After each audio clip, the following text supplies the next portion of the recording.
សួស្ដីបង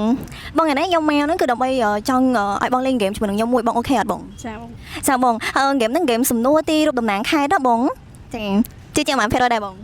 300 អូ3%នេះអរគ្នាចាំមកឥឡូវនេះខ្ញុំចាប់ផ្ដើមសួរណាបងឥឡូវនេះខ្ញុំបង្ហាញរូបទី1ជូនបងមើលអូខេនេះបងរូបនេះតំណាងឲ្យខេត្តអីដែរបង ពតបង ចា កពត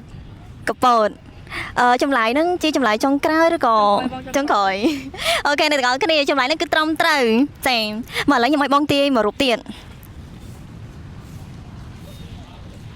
រូបនេះតំណាងឲ្យខេត្តអីដែរបងអូតើបានសួរខ្ញុំទៅគឺដឹងមុនហ្មងចាសំណួរងាយ